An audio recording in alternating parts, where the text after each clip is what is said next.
Hey dudes, welcome to Splat from the Past, the only 80s themed horror and sci-fi show where things could get totally radical. Now today, I will be welcoming my third guest from the 1984 Tom Hanks cult classic Bachelor Party, Bradford Bancroft. Yes, Bradford Bancroft, he was the guy who tries to commit suicide in the movie by drowning himself in the bathtub or slitting his wrist with an electric razor. You know, he plays Brad in that, and I'm having him on the show today to talk about that. He was also in a bunch of exploitation classics like 315, The Moment of Truth, Dangerously Close, The Supernaturals, directed by Armand Mastroianni, another guest of mine. He was in the pilot for China Beach and Damned River with Stephen Schillen and so many others, and it's going to be great to have him on the show today. And now he's a therapist. We're going to have some great ground to cover. So yeah, here is my interview with Bradford Bancroft.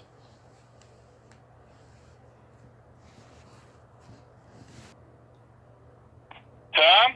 Hey, Bradford. Hey, buddy. I'm sorry. For some reason, the phone didn't let you get through. Yeah. It must have thought you were a sex offender or something. I am, but keep it quiet. Hello, my brother. How are you? I am great. How are you? Good. I'm glad to talk to you. Thanks for offering me this chance to revisit memory lane. It's hilarious. Oh, my pleasure. You know, that's what I love to do. So, going back in time, did you gravitate toward acting early on in your childhood? Oh, yeah. My godfather, my godparents were fairly well-known actors and models. I was named after an actor named Bradford Dillman, and his wife, Susie Parker, was one of the great original models from the 50s and 60s. So I was just always fascinated by, watching them do their work. I'm not sure I understood the work behind it, but certainly, I'd see Uncle Brad on television and want to do that. And then as I got older, he always had acting classes. I'd spend many summers with him. And so he really taught me the ins and outs of the profession. And later on, I used to go with him on all of his movie shoots during the summer when I was outside of school. He played the lieutenant in the Dirty Harry movies with Eastwood and, various things that I was allowed to just kind of tag along. And he thought he was going to dissuade me from a career in acting. And, of course, it just made me want it even more. So yeah, it's been in my blood since I was a kid. Nice. So did you do school plays and all that? Oh yeah, I lived for that, Tommy. That was my joy. We had somewhat of a crazy household growing up, and so music and theater and all that stuff was really my safe haven. Mm-hmm. Where are you from originally? Well, I was born in New York City, and we were one of those families that moved back and forth from San Francisco and then back to Greenwich, Connecticut. And then I went to school back there. I came out to study at Cal Arts for college, basically so I could be with Dillman, who came to every show that I did at Cal Arts. And then once leaving Cal Arts, I went back to New York and started my career in the theater. I came out to do the movie Annie with John Huston, which is what allowed me to get my SAG card. And then went back to New York, and then I was found and brought out to do Bachelor Party. Wow! So you and stayed. Wow! So you did Annie. I've interviewed Roseanne Sarantino, who played Pepper. Yeah. Well, it was just such a great thing because as a young guy, I was dying to get my SAG card, my union card, and I couldn't get my union card unless I got a job. So I was one of these young Turks that would just write to everybody, and I was writing John Huston and saying, look, I just want to bump into somebody in your movie and say, excuse me, and that will give me, the ability to join the union. And he got a kick out of it, And then once I got on the set, I mean, he just put together a couple of lines. I played a newspaper boy or something like that. And during the shoot on the Warner Brothers set, it was my shot, and I started improvising. And he said, cut, and then in that great John Huston voice, he says, Bradford, could you simply say the lines that were given to you? But he was smiling as if to say, good boy, you took your shot. Yeah, that's so cool. You got to work with John Huston towards the end there. That's awesome. Yeah. So when you were in New York, I mean, did you study with any prominent teachers? I worked when I was in Hollywood with the great Jeff Corey and Al Buscio, who had worked with Dustin Hoffman and all kinds of people. So we had an amazing company out here. And then when I went back to New York, I was part of the Actors Studio with some of the folks that were off shooting from there. So yeah, my whole interest was in study and mastering my craft. Which I remember a story at Cal Arts. I also loved music and studied music and voice for years. One of the great teachers at Cal Arts said, not anybody could go over to that Stradivarius, pick it up and play it, but anybody can call themselves an actor. And having done work in various soap operas and television shows where the acting was less than good, it really is so true. If you have a pretty face in this town, you can get by a long distance. Oh, yeah. How about any of your classmates? Did they go on to become successful? Well, in the early days, I did a wonderful show with the Groundlings. Oh, love them. And a number of people from that, in fact, it was Paul Rubens originating the role of Pee Wee Herman amongst other characters, and Pee Wee kind of stuck. We were doing an ongoing show out of San Francisco for a long time. So yeah, I laughed when I've seen some of your interviews, Tommy. There's 0 degrees of separation from me and many of the people that you have talked to. It's a small world. Yeah, oh my God, I've talked to a lot of the, original Groundlings, like Lynn Stewart and Terry Bolo and Gloria Vassie and Bridget Sienna, a lot of the early Groundlings. They're great people. I love them all. Yeah. And the whole comedy story, you talked to Barry, and, so it was a whole different era, It's really funny. It is, yeah. So how does Bachelor Party come into your life? Well, it was just, it was great because I had been auditioning to play Richard Gere's brother in Cotton Club and was reading with him and Fred Roos, Francis, and then they brought in this kid named Nicky Cage, and, he got that part.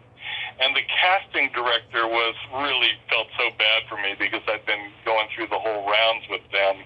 And he was also setting up screen tests for this picture called Bachelor Party. And so I did a screen test for them, and the producers came to New York and met me. And, as Barry told you, I came out and started shooting with Paul Reiser, and he couldn't remember it was Kelly McGillis. Right. Playing the female lead. She and I had both been found in New York and brought out together. And then we shot for, a number of weeks, and then they fired half the people, and I was lucky to stay on, and they brought in Barry and Tawny, and of course Tom, who had been shooting Splash, and they just waited for him. So we just reshot the entire movie with all new guys. Wow, that's crazy. Yeah, I think it worked out just fine. Yeah, no, it was great. I mean, what a great experience. And it has turned into such a cult classic all these years later. It's amazing. Yeah, was it just a blast the whole way through? Yeah, I loved it. I knew right away in New York that it was a big break. It was a great part for me. And, I just loved it. It was right from the beginning, and I I met my agents. I started working with ICM out here, and so one thing led to another. I had a good long career as a character guy. Certainly, never hit the highs that Tommy Hanks did, but what the fuck? It was a good long career. Oh yeah, I mean, did you know then that he was going to be an Academy Award winner in the future? We laughed. I mean, both of us had come from the theater. In fact, I love this story. We were standing around on the set and talking about how important it was, how necessary it was for what we thought movie actors, screen actors should be doing repertory theater company and learn their craft. And one of the guys from the set, who will go unnamed, came up and said, you guys, I'm not sure I've ever even seen a play. And Tom and I just laughed, laughed. It was like, okay, there you go. So, he was just so beautiful and still is. That cat is just a really beautiful man. So he deserves everything he's got. Absolutely. I get so mad when I see, internet trolls saying all these horrible things about him because he associates with, people in Hollywood who are alleged pedophiles, and it's really unnecessary and disturbing, I think. Yeah, that's right. I mean, there's, and most of the time now, I always laugh in the old days. If you wanted to trash me, you'd have to write me a letter and send it through my management or agents. And now anybody with a computer can just say a bunch of shit. And usually it's 12-year-old stoners that are going, "You're so good, dude," all that kind of bullshit. So, yeah.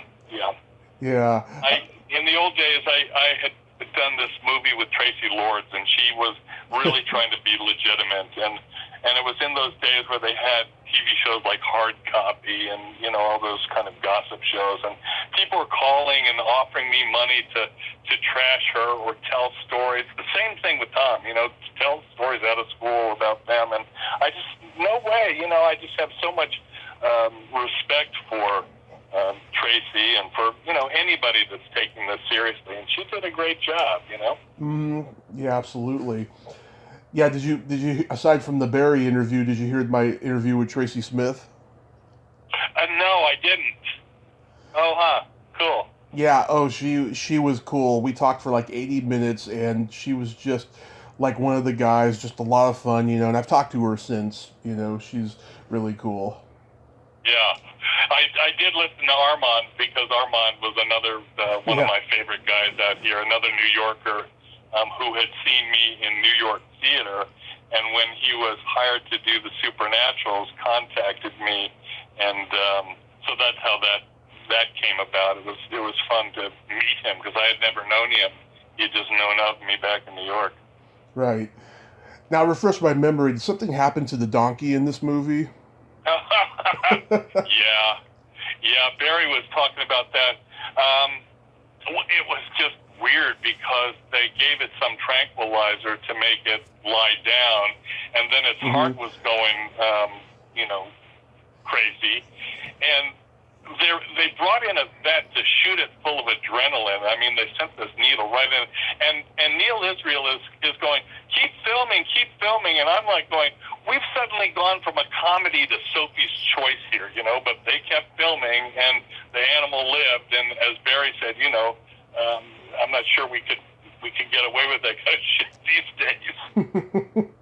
Yeah, animal cruelty, the Humane Society coming out of the woodwork. Yeah, that's right, totally. Yeah, I mean, you got some hilarious scenes in the movie, trying to commit suicide. Yeah, I know, it was a beautiful part. It was just a beautiful part, and I am, so grateful to those guys.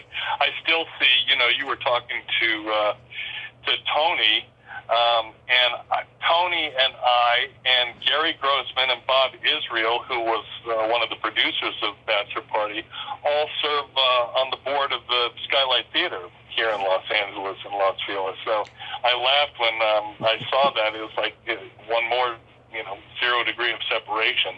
And you had mentioned that you love Grossman's work in Bachelor Party, and I see him every week. Wow, yeah. He just, he falls in love with a transvestite. That's so great. It's like you don't expect it, Yeah, so politically incorrect these days. But yeah, it was. Yeah, Not, I'm gonna leave that one alone. it's not that bad, actually, because, it's actually a little more liberating, I would think, nowadays to fall in love with, a transgender or or the same sex or something, Yeah, but in the movie they've got Gary scrubbing himself. I mean that Oh, whole shtick about scrubbing himself off. okay, that is, yeah. Yeah, that's what I'm saying. Anyway, go on. Uh, that Nick the Dick scene is hilarious. I love that. Yeah. Absolutely. The scene where Robert Prescott, his ass falls through that car with that couple in there. I remember my grandmother had just gotten out of the hospital.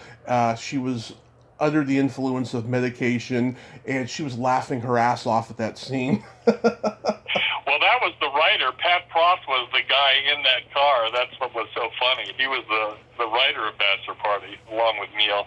Yeah, I reached out to Pat Proft. He wasn't very nice to me, unfortunately. Okay, Oh dear. All right. Well. I love all his work. I love Police Academy and the airplane movies, Naked Gun movies that he co-wrote and stuff. He's a brilliant writer. Yeah, really fun. I want to ask about Heartbeat because I've interviewed Barry Pearl. I'm having Miguel Nunez on tomorrow, and I'm trying to get Karen Copens. What do you remember about that? Boy, what I remember was that the great Michael Lindsay Hogg had been the original director of that, and that's what got me interested in doing the series.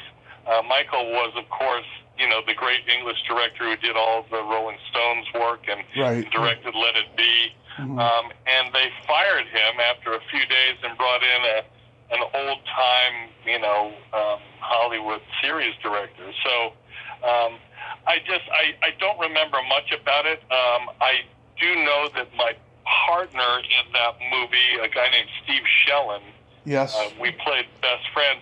And we ended up doing a film in Zimbabwe called Damned River years later. So that, what was the funny story about that, and I don't remember much about the actual series, but Steve and I were supposed to play best friends, and we called each other before the shoot was to start. I was fairly new to Los Angeles again, having just got out here from New York, and he said, well, meet me at this strip club, mud wrestling club, and I met him, and he had a picture of me taking, like, lubing up, oiling up this girl in a mud ring, and got a Polaroid of it, and we went to, I forget, Warner Brothers or wherever we were, who was ever producing, and they said, well, have you and Bradford met? And he said, oh, yeah, and he throws out this picture. Here's Bradford at the mud club last night, oiling up this girl. So he ruined my reputation right before we even started. It ruined your reputation with the women or the guys? The guys were jealous. The guys were jealous, yeah. That's awesome. How about 315, The Moment of Truth? It's another fun one because all of my friends were part of that. Adam Baldwin was an old friend of mine, and Dean Devlin. I just found that film. I was going to say I've spent a lot of this pandemic time finding old boxes of VHS tapes. I used to make friends with the editors on every project because they would give me the outtakes of the dailies for these projects. So I'm finding these amazing boxes full of old performances, going back to Cal Arts times when I was 19 years old. So it's really, as I said to you, it's really been a walk down memory lane. But yeah, coming across 315 with Deborah Foreman, who's also an old friend, I have a memory of this fight scene with Adam, and he was using some sandbag in the close-up, and I was watching. I said, dude, it just looks so fake. I think I better get in there. And Adam, of course, being somewhat of a method guy, didn't didn't take it easy on me and banged my head against this metal pipe, even though I couldn't be seen in the shot. So I was trying to get hazard pay for that job. Yeah, that movie got shelved, right? And then Canon released it only the video. I guess so. So many of those films. I mean, I laugh. Uncle Brad used to say of the work, sometimes we do work that's released like gas from San Quentin, and that's one of them. I did a number of B films like that. God, Tommy, that just went straight to video. You know. Oh yeah, I got some of them listed here. I bet you do. Yeah, like Dangerously Close. I love that film. That was one of my favorite parts I've ever played. It was just great. I got amazing reviews for that, and yet it kind of went nowhere, you know. But a really, really fun, strong performance, I thought. Yeah. Tom Matthews, he's been on the show. He's a great guy. Yeah, and I thought he was terrific. I thought he was one of the better actors in that film. Yeah, well, I think John Stockwell is a good actor too, and there's a funny cross reference here. He did a movie, I think just before this, with Michael Dudikoff, your co-star from Bachelor Party, in a film that Albert Pine directed called Radioactive Dreams. Yeah. I think he did that after Dangerously Close, yeah. Yeah, it's a really funny movie. So tell me about the experience with the Supernaturals.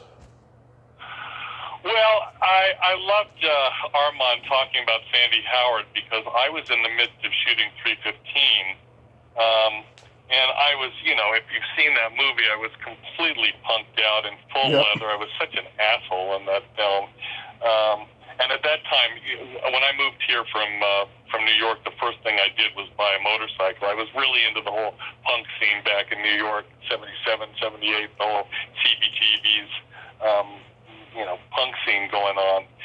So Armand sets up a meeting with me, and I come in my leather, and he said, I've got a role for you, but it's completely different than the way you look. I'd like to introduce you to Sandy, but could you at least, take out your earrings before meeting him? So I said, okay, and I took off my leather jacket, and I don't know if you've seen that movie, but I'm kind of this stuttering imbecile, and so it was 180 degrees away from that role in 315.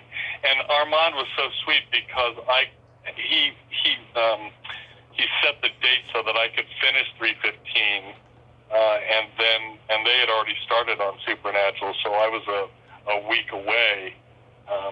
And the last day on 315, I asked them to shave my head in that weird Tommy Weird haircut that I had. Mm-hmm. And they were all waiting for, this guy, Tommy Weirdo, to show up, and boy was I when I showed up.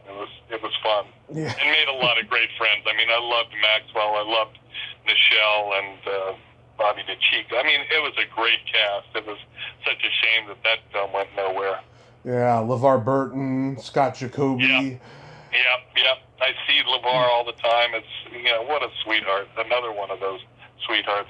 I have these funny memories of doing, we were shooting all night out in the woods, and I was doing this scene with Nichelle Nichols, very kind of intimate, sensitive scene. I forget where it was, but I was kind of sick, and they started to call action, and I put up my finger, turned around, and just heaved, and then turned back and said, okay, we go. And everyone started cracking up, Mm-hmm. It was one of those, true professional moments, like, all right, let's go.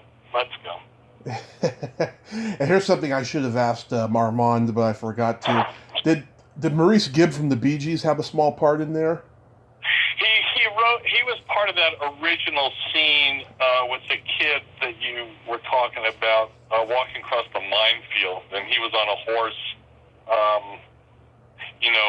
watching the boy cross the minefield. I'm not sure he had any lines, maybe he did, but yeah, he was in that scene. Yeah, that's crazy. I remember when you were the bartender in the All-Nighter. You know what? I don't even remember shooting that.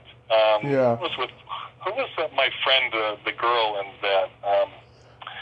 God, I don't know. Dee Dee Pfeiffer? What's her name? No, not Dee Dee. She played my girlfriend in that picture. Shit, I'm sorry, I can't even remember. She's a fabulous actress. Anyway, yeah. It was one of those things where Susanna Hoff's mom knew of me and asked me to just kind of do a cameo in that. They were just putting this whole thing around Susanna, so it was just fun, but it was just a couple of nights, and I actually don't remember much about it. Yeah, that's okay. You were in the pilot for China Beach. Yeah, I love that. That's my favorite pilot of all time, by the way. Yeah, it was deep, and what was amazing about that, Tommy, was that the recording industry put out a documentary on the actual women, the nurses and medics that were over in Vietnam. And I had not realized that my character, that whole storyline was true. And they interviewed the woman who actually was taking care of that soldier, and that it was so sweet and also kind of funny, he goes, well, I've got this picture and it's in my pants pocket. Can you reach in? Which I was kind of playing as a homosexual thing. And she's saying, well, you've got no pant pockets, really, I'm just roasted. And I didn't realize that was true. And so it was really powerful to actually hear the real story behind that. Yeah. I had worked with Delaney. We had just finished shooting the Patty Hearst movie, and so both of us kind of jumped from the Paul Schrader movie into China Beach. Yeah, how was working with Paul Schrader on Patty Hearst? Say that again, Tom? You were working on what? Oh no, I asked you how was it working with Paul Schrader on Patty Hearst? Oh, it was great. I mean, what was interesting about him was that sometimes you're on the set and you're asking a director for direction and what they want, and Paul, I was asking him about something, and Paul says, look, dude, I cast you. That's 99% of the job. Now you just go do your job and let me just do the technical aspects of it. Yeah. So he let us, just go, Yeah. He has a very interesting way of talking, I've noticed. Yeah, he's very intense. Yeah, he's a very intense guy, And I remember when, what was that movie he did with Scorsese in the 90s, Bringing Out the Dead, right? When Scorsese, came up with the idea, he wanted Schrader to write it, and Schrader said, why me? And Scorsese said, because no one can write about New York in the middle of the night like you. Yeah. Yeah, it makes sense. Was that Nicky Cage too? Yeah. Did he do that? Yeah. Nicolas Cage and John Goodman. That's right, yeah. How about Making Damned River? I love that too. I mean, that's one of my favorite experiences for so many reasons. The story that I love to tell about that is that the casting director for that film was not sure she wanted to even meet me because she was so convinced that I was like that part in Bachelor Party. And so I got my agents to say, just set up a meeting with her.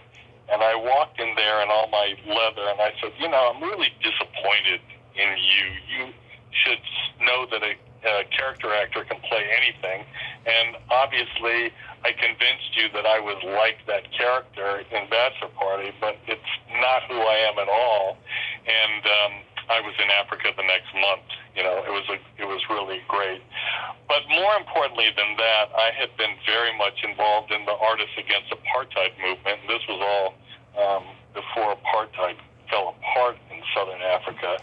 And so I was really anxious to get to Zimbabwe, which had just finished its war, a few years earlier.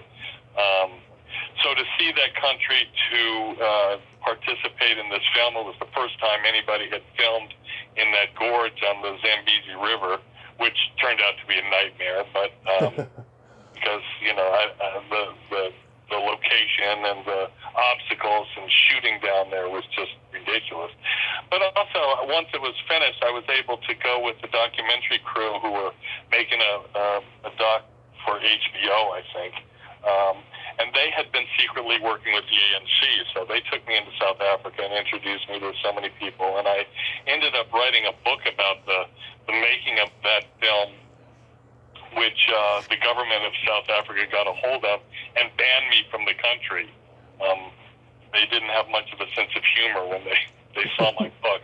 And then I came back to the States and did a one-man multimedia show based on that movie and the kind of socioeconomic situation that was going on in Africa at that time.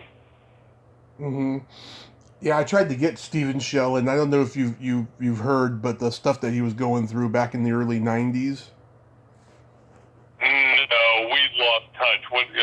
I can't imagine it was any good. What was going on with him, Tom? He had like a domestic quarrel with his wife, and she said that he hit her and the kid, but he swears up and down that he was getting hurt or something, getting hit or something like that. And then he was homeless for a while, and then he got back on his feet and he started some non-profit organization through his artistry that he's doing because he draws and stuff like that. I tried to get him on the show and reach out to him, but he's crazy now. Pretty much. Yeah, he was crazy back then too, brother. Yeah. So it's not much loss. I've made a point never to speak badly of anybody, and I've worked with some weird folks. The acting profession can bring out the worst in us, but I bless his heart, as my Southern mama would say. Yeah. John Turlewski and Mark Popple, they're on my bucket list, but I can't even locate those guys. I know that John Turlewski is married to Jane Brooke. Yeah, and Turlewski is directing his ass off. I mean, he's behind so many shows. He's directing Blacklist and a number of things. I'm seeing Johnny's work all over the place. Good for him. Mm-hmm. I always liked him very much. He was a good guy. Yeah, he's so good at playing a dick. He had that show and I haven't seen Papel since we finished shooting.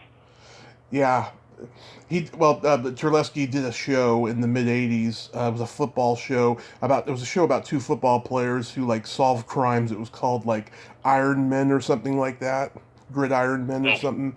Yeah. I don't remember. Yeah.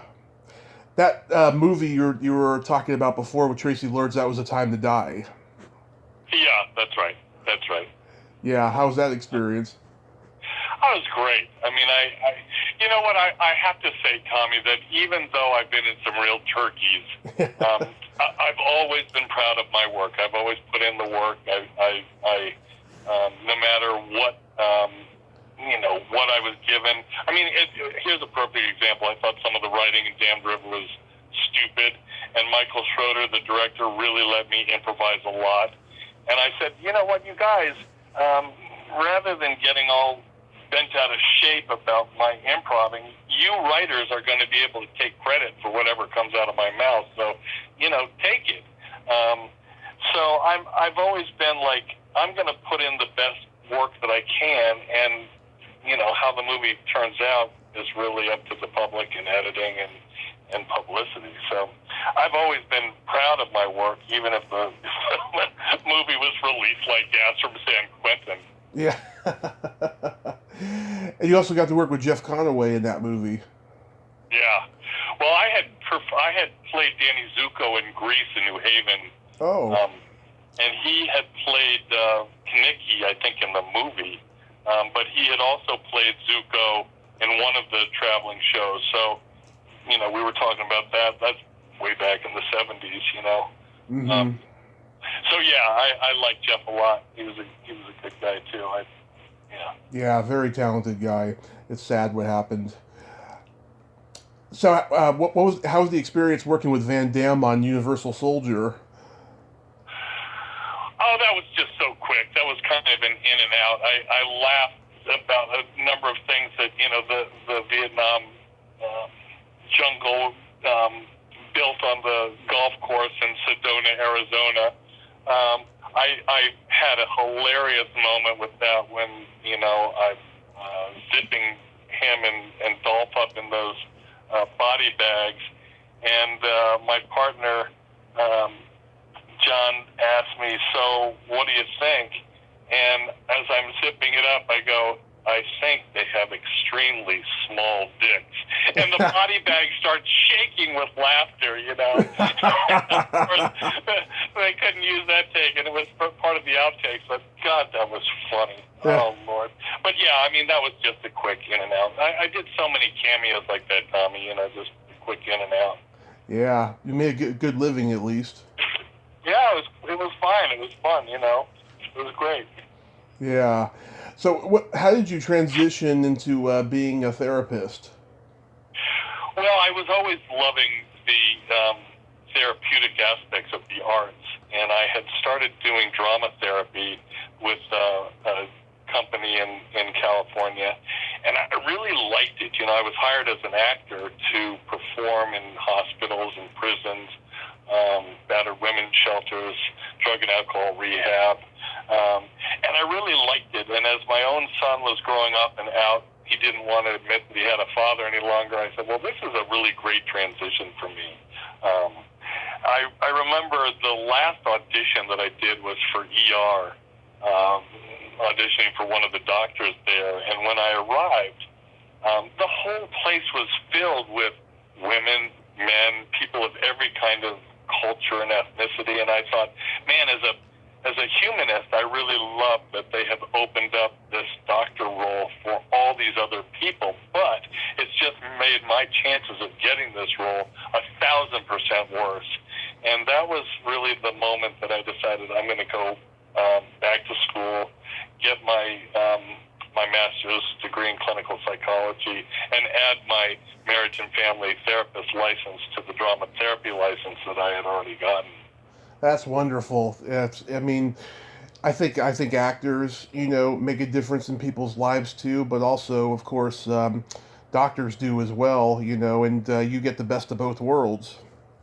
It's really true, and we know so well that the arts is just so healing. I was doing you'll love this, Tommy. I was doing a program at the VA with the vets and the PTSD ward, doing what I lovingly refer to as karaoke therapy. And all I was doing was getting them to sing and having them choose the songs. A lot of these guys were African American, Vietnam War era.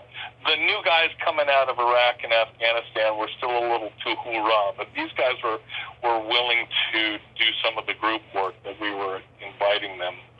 And so finding, being able to look at the lyrics that they were choosing, not judging them at all about the singing quality, and everybody singing together, brought them back to a gentler, simpler time in their lives, and that was really, really beautiful. I just saw firsthand how music and the arts could be so therapeutic.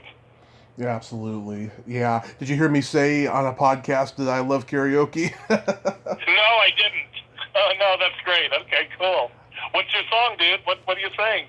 Too many to name, but I'll tell you this. I am the most adept at the Beatles, Talking Heads, sometimes Rolling Stones, depending on the song. I love any random stuff. I love classic rock and pop music. From the 60s, 70s, 80s. Yeah, absolutely. Can I ask you how old you are? How old are you? I'm the oldest 37-year-old you'll meet in your life. Okay, good enough, yeah. Well, all those influencers are the same for me. And shit, when I'm talking about early concerts in New York, seeing the Talking Heads at CBGB's and the Mud Club, and, so it was really, I've spanned so many wonderful musical decades. Yeah. I started singing karaoke in 2007, and then ever since I moved up here north and stuff, there are bars here to go karaoke and stuff. I just don't do it anymore because it became an unhealthy lifestyle for me all the time. I became obsessed with going to karaoke and drinking and getting drunk, which ultimately led to my car accident, unfortunately. But okay. but I'll always be a karaoke guy. I mean, if there's a karaoke night at a bar and I happen to be there, I'll go up on stage sober and I'll do it. Yeah. No, it's so great. I was going to ask you, what made you move from Los Angeles? Are you in Redding? I'm in Redding, California. I've never lived in Los Angeles. I'd like to, but I'm from San Francisco. Oh, okay. What part of San Francisco? San Mateo. Sure. Yeah.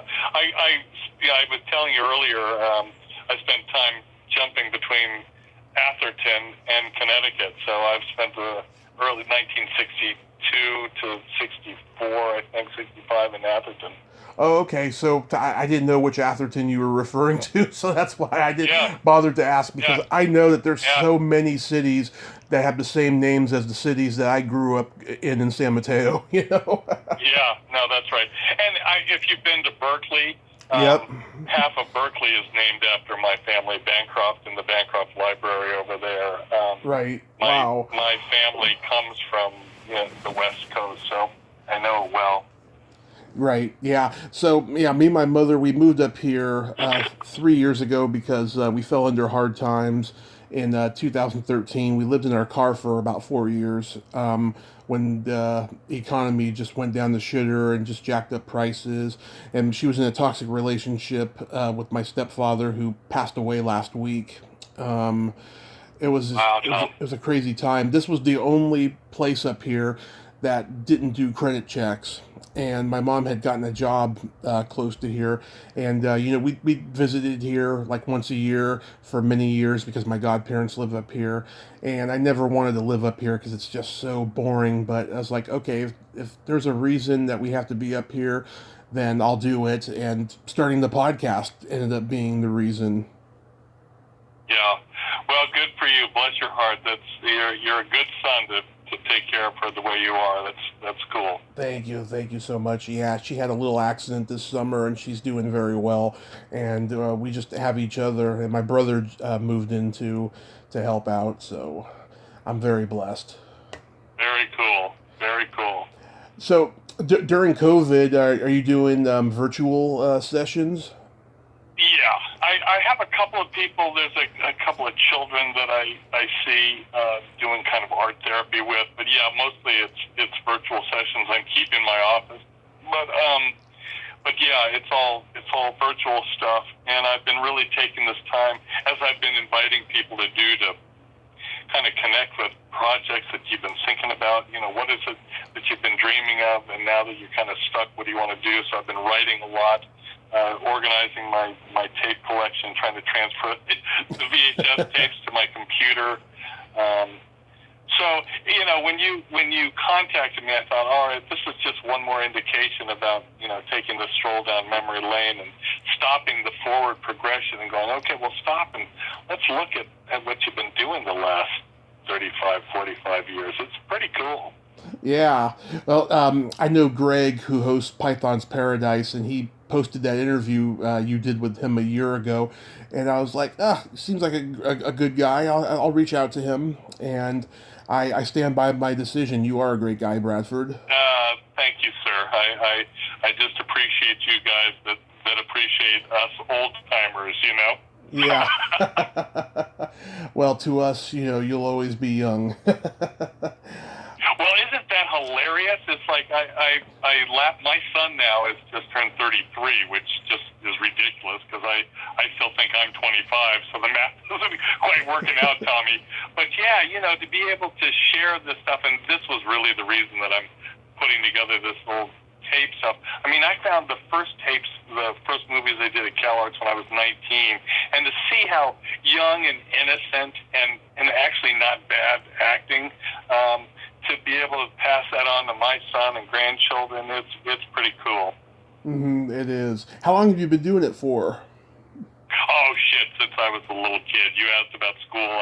I grew up in a very kind of dysfunctional home, as I said, and so being part of the school plays and the choir, I actually went away to a boarding school called Choate, which is near New Haven, near Yale.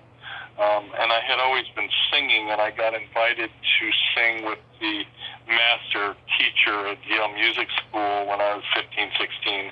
But I realized then that I was an actor who sang rather than a singer who acted, and so I really stopped the musical theater and focused more on theater and film. Mm-hmm. Well, Bradford, I think you have a lot going for you, and it was such an honor to talk to you today. You're a good man. Thank you so much. Anything else that you wanted to ask? Anything that you didn't get to? I think we pretty much covered everything. But I would like to say, stay safe because we need you, and happy holidays. Thank you, my brother. And I will see you online. I'll see you online. Okay. All right. All right. Best to you, bud. Thank you, sir. Bye-bye. Bye. Well, there you have it. Bradford Bancroft. Ain't he a cool dude? Oh, what a nice guy. I like him an awful lot. And he's such a talented guy. Well, that's all the time we have this week on Splat from the Past. Until next time, this is Tommy Throwback Kovac saying, there's no shame in living in the past, because the present sucks. Later, dudes.